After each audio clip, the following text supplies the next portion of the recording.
الله تعالى أعوذ بالله من الشيطان الرجيم بسم الله الرحمن الرحيم يا الله المحمود في كل فعاله يا الله المحمود في كل فعاله يا الله المحمود في كل فعاله استغفر الله كل ذنوب يا ستار يا غفار بحق حضرت محمد مصطفى صلی اللہ تعالی علیہ وسلم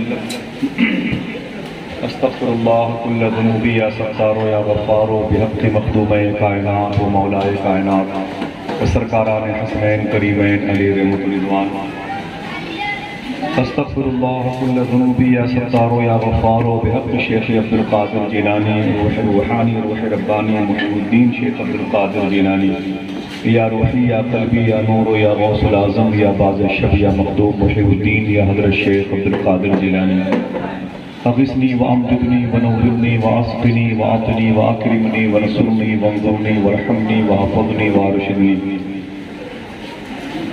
آقا کریم صلی اللہ علیہ وسلم اعلان نبوت کے بعد پہلی مرتبہ اور اپنی پیدائش مبارکہ کے بعد تیسری مرتبہ جب مدینہ شریف میں داخل ہو رہے تھے تو حضور صلی اللہ علیہ وسلم کی پردادی حضرت ہاشم رضی اللہ تعالیٰ عنہ کی بیوی حضرت سلمہ رضی اللہ تعالیٰ عنہ کے خاندان بنو نجار کی شہزادیاں آقا کریم کا استقبال کرتے وقت جن نعت کے مصروں کا سہارا لے رہی تھی، خوش قسمتی سے وہ نعت ایک روایت کے مطابق حضرت کلثوم بنت حارث انصاری رضی اللہ تعالیٰ عنہا کے نوک قلم کے شاہکار تھے، جن نعت کے مصروں کو سن کر کے وجہ تخلیق کائنات کے عاشق صادق صدیق اکبر ہی نہیں جھومے، جس نعت کے مصروں کو سن کر کے مقربان بارگاہ الہ ہی نہیں جھومے، جس نعت کے مصروں کو سن کر کے مدینہ پاک کا کلائمیٹ ہی نہیں جھوما، بلکہ خود جس نعت کو سن کر کے حضور صلی اللہ علیہ وسلم بھی جھوم رہے تھے۔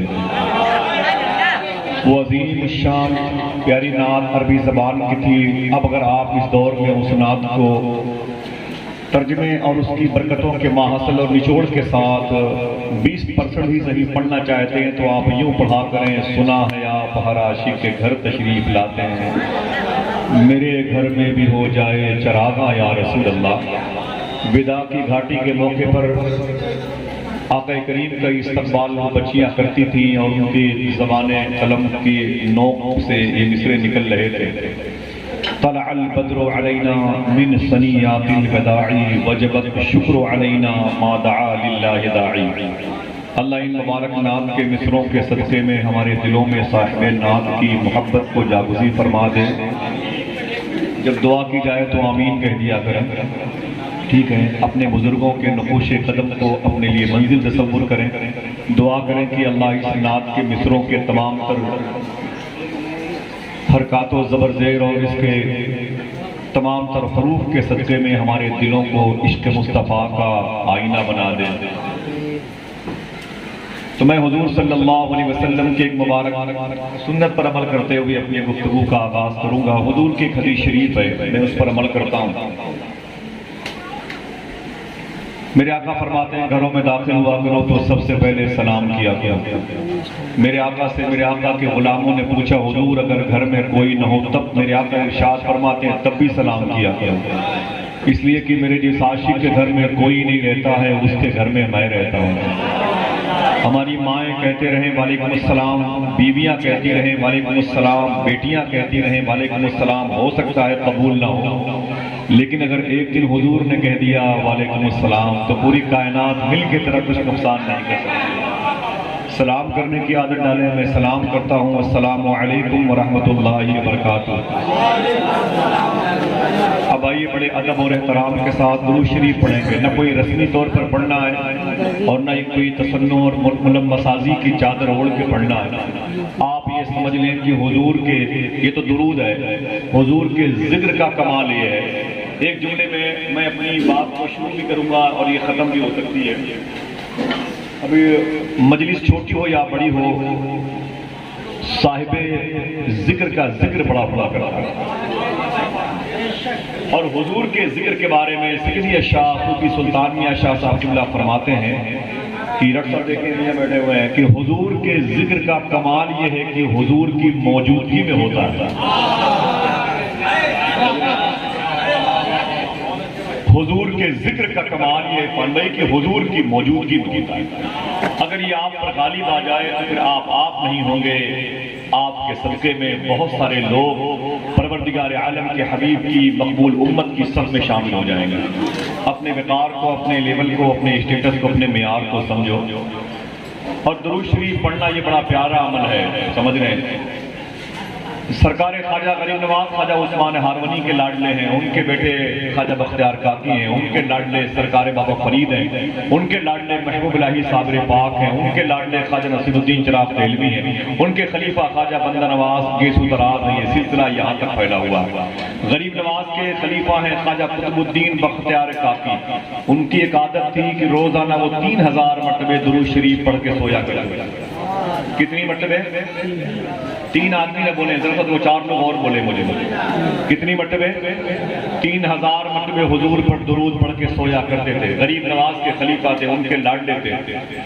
اچانک ان کی شادی کے دن آئے تو اکابرین، مشائخ اور مہمانوں کی مصروفیت، ان کی بھیڑ بھاڑ کی وجہ سے درود پڑھنے کا وقت نہیں ملا. درود پڑھنے کا وقت نہیں ملا. تو آپ کے ایک مرید ہیں، وہ فرماتے ہیں کہ جب 4تھی رات آئی تو میں اپنے گھر پہ سو رہا تھا، حضور میرے گھر میں خواب میں تشریف لائے. جس کو یقین ہو سبحان اللہ کہہ دے، جس کو شک ہو اپنے شک کا علاج کروائے. خواجہ بختیار کاکی کے مرید کہتے ہیں کہ میرے خواب میں حضور تشریف لائے اور حضور نے جملہ ارشاد فرمایا، او میرے قطب الدین کے مرید، اپنے پیر سے کہنا کیا بات ہے، 3 دن سے مدینے والے آقا تیرے درود کا انتظار کر رہے ہیں. جب دلی کی خبر خواجہ بختیار کاکی کی حضور کی بارگاہ تک پہنچ سکتی ہے تو اتنی مبارک محفل میں انہی کے نعرین کے صدقے میں اتنی آوازیں کیوں نہیں پہنچتی؟ آپ کا عقیدہ ہونا چاہیے کہ ہمیں یہ نہیں پتا کہ حضور کہاں ہیں، حضور کو پتا ہے کہ سمجھ رہے آپ؟ حضور کو پتا ہے کہ ہم کہاں ہیں. ہمیں یہ نہیں پتا کہ حضور کہاں ہیں، حضور کو پتا ہے کہ ہم کہاں ہیں.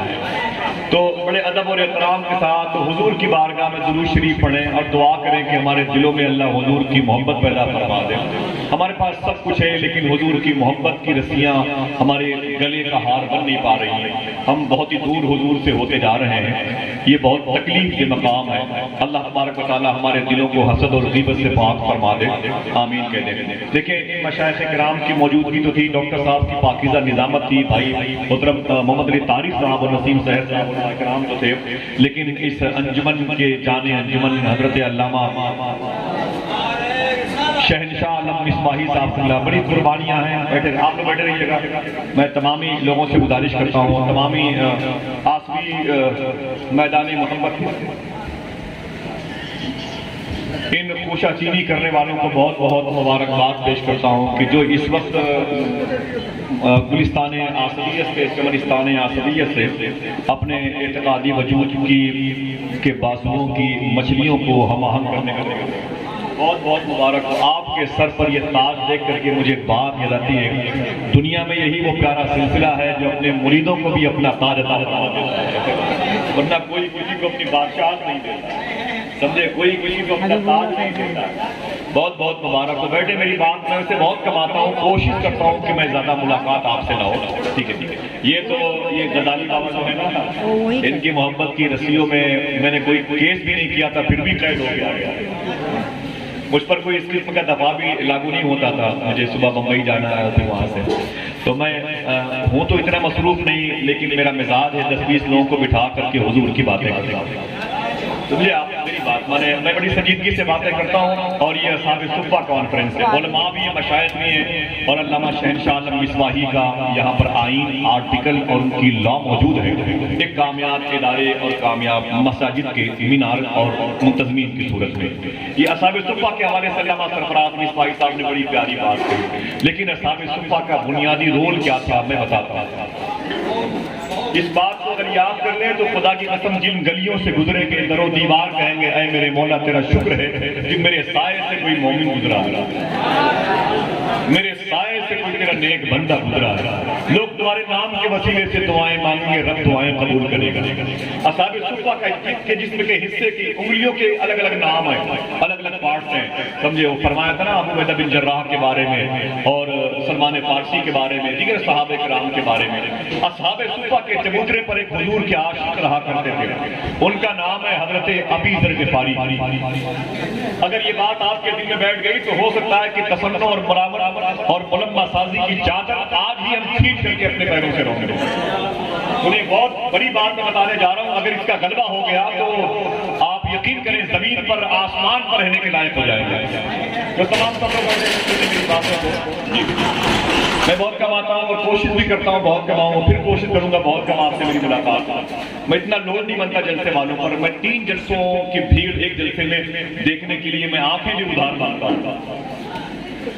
سنیں آپ, ابی ذر غفاری رضی اللہ تعالیٰ عنہ حضور کے بڑے خاص مصاحبین میں سے ہیں. اصحاب صفہ کے ایک مبارک جسم کا حصہ ہے. ابی ذر غفاری اللہ کے نبی صلی اللہ علیہ وسلم کے قریب میں, حضور کے نعرے شریف کے قریب میں بلبل سدرہ حضرت جبریل بیٹھے ہوئے. اس بات کو یاد کر لو, اور یہ شہبازیہ ایجنسی دیگر ایجنسی چینل کے ذریعے سے بات دور تک پھیلے گی. شاید کسی کے دل میں جو زنگ ہے وہ تکبر کا, اسے صاف کر دو. بلا وجہ ان مبارک شخصیتوں نے اس کا نام اصحاب صفہ نہیں رکھا, کوئی وجہ ہوگی. آئیے اس کی وجہ پر غور کر لیں. ایک جملے میں اس نسل انسانیت کے چہرے سے تکبرانہ جراثیم کو مٹایا جائے. اللہ کے نبی صلی اللہ علیہ وسلم اپنی مجلس خاص میں بیٹھے ہوئے ہیں.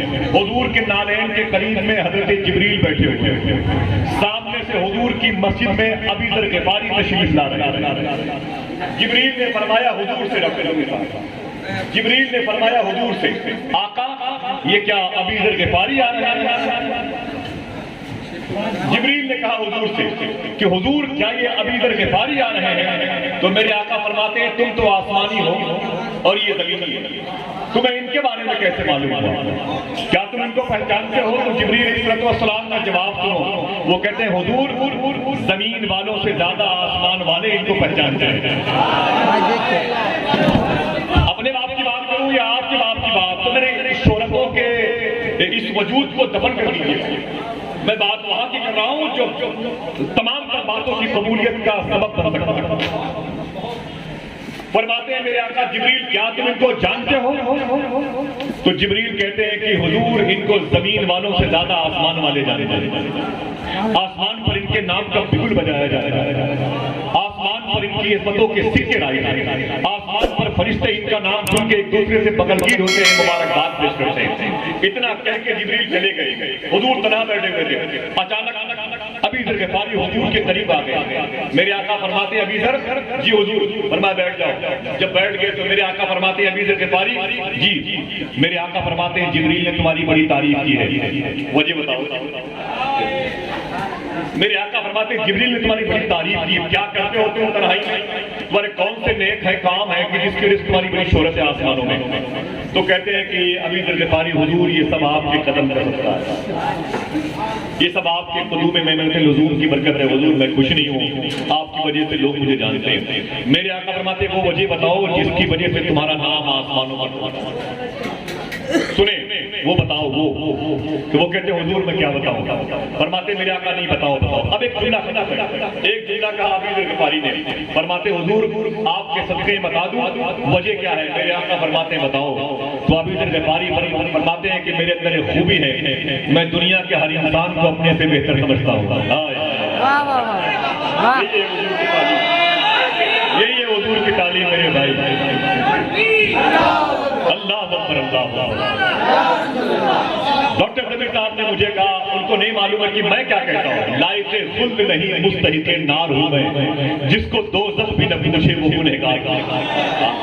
حضرات شہرتوں کی بنیاد پر کوئی بخشش نہیں پا سکتا جب تک رب کا فضل نہ ہو جائے, اور رب کے فضل کے لیے تیاری کرنی پڑی, اور یہ تیاری بھی توفیق خداوندی کا نام ہے. سمجھے میرے آقا فرماتے ہیں جبریل کیا بولے؟ کہتے کہ حضور دنیا میں ہر انسان کو اپنے سے بہتر سمجھتا ہوں اور اپنے آپ کو ہر انسان سے کمتر سمجھتا ہوں. میرے آقا فرماتے ہیں ابی ذر تو نے اپنے آپ کو اتنا گرا دیا کہ تمہیں رب نے آسمانوں پر بلند کروا دیا. یہ حضور کے وہ خاص اصحاب صفہ کے پاکیزہ بازوؤں کا حصہ ہے. آج جن کے نام سے ان مبارک شخصیتوں نے یہ مبارک محفل کروائی ہے, دعا کریں کہ ان ان کے قدم کی برکتیں، ان کے زہد کا صدقہ، ان کے کردار، ان کی مفلسی کے سائے میں اللہ ہماری امیری کو غلامی کی حیثیت سے رہنے کی توفیق عطا فرما دے، اور ان کے دل میں جو حضور کی محبت تھی، جو وہ حضور کو تکا کرتے تھے، جو وہ حضور کو دیکھا کرتے تھے، پروردگار عالم ان کو اس مبارک لمحے کے صدقے میں جو فیض ملا ہے اس کا حصہ ہمیں بھی مل جائے، آمین کہتے ہیں۔ ہر وقت حضور کے چہرے کو دیکھا کرتے تھے، اصحاب صفہ ہر وقت حضور کے چہرے کو دیکھا کرتے تھے۔ اس بات بتا دوں، حضور کے چہرے کے بارے میں سن لیں، حضور کے چہرے کے بارے میں، اس کے بعد دعا کریں میری آپ کی ملاقات میں دار بہتر سمجھے۔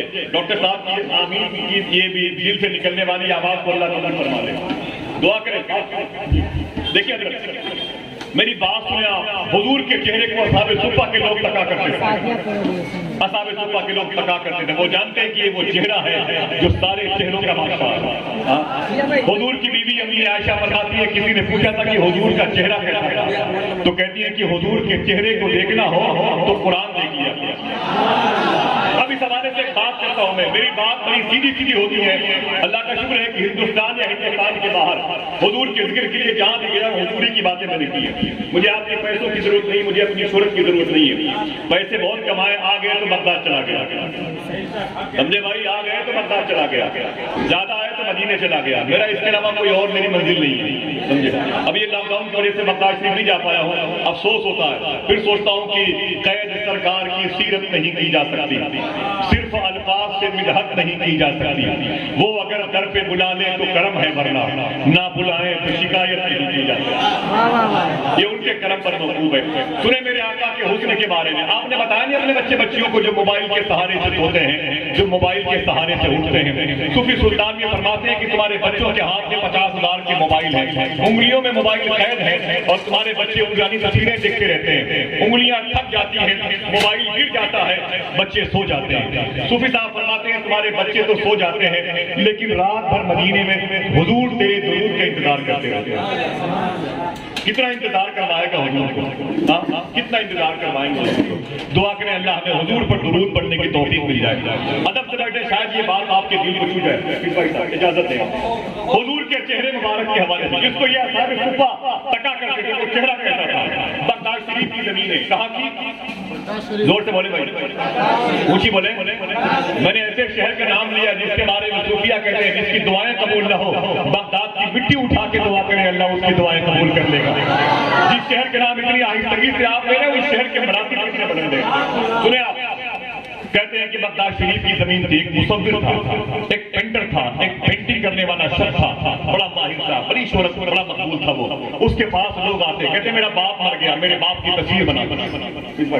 جب وہ تصویر بنایا کرتا تھا، وہ تصویر بناتا تھا، جب وہ تصویر بناتا تو ایک ہفتے کے بعد اس کے بچے اس تصویر کو دیکھتے تو خوش ہوتے، تو نے ہو بہو میرے باپ کی تصویر بنا۔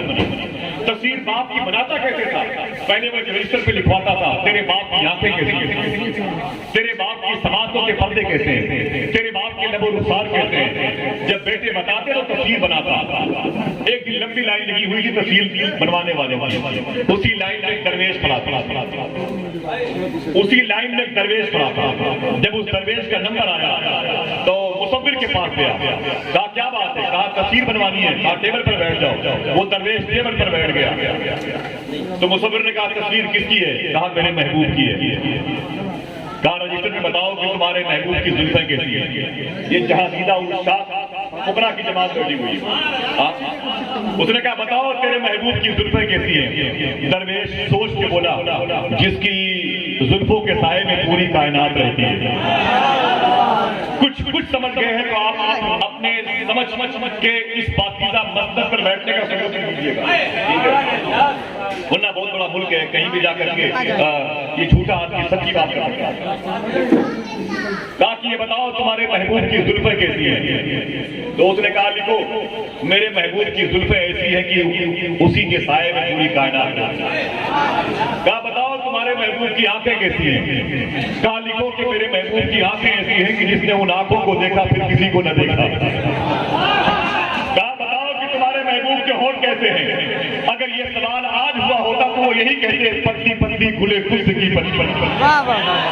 بولے بتاؤ تمہارے محبوب کی پیشانی کیسی ہے؟ تو وہ سوچ کے بولے کہ میرے محبوب کی پیشانی اتنی چمکدار تھی کہ لگتا تھا کہ سورج یہیں سے نکل رہا ہے۔ بولے بولتے بول تیرے محبوب کا رخسار کیسا تھا؟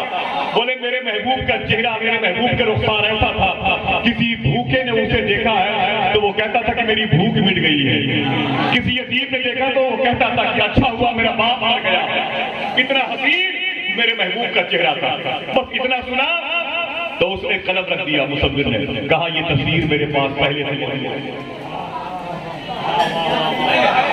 یہ تصویر میرے پاس پہلے سے موجود ہے، تمہارے پاس میرے پاس۔ کہا اجازت ہو تو لے کے آؤں؟ کہا لے کے آؤ۔ وہ مصور اندر گیا، وہ پینٹنگ کرنے والا اندر گیا اور سر پہ قرآن رکھ کے واپس اور جردان کھول کے بولا دیکھو جس محبوب کی زلفوں کی بات کی گئی ہے اس کا ذکر اسی قرآن میں ہے، جس کی پیشانی کی بات کی گئی ہے اس کا تذکرہ اسی قرآن میں ہے، جن آنکھوں کی بات کی گئی ہے اس کا ذکر اسی قرآن میں ہے۔ لوگ کہتے ہیں کہ حضور قرآن کو پڑھا کرتے تھے، لیکن صوفیہ کہتے ہیں قرآن حضور کو پڑھا کرتے تھے۔ اس چہرے کو تاکنے والوں کا نام حضرت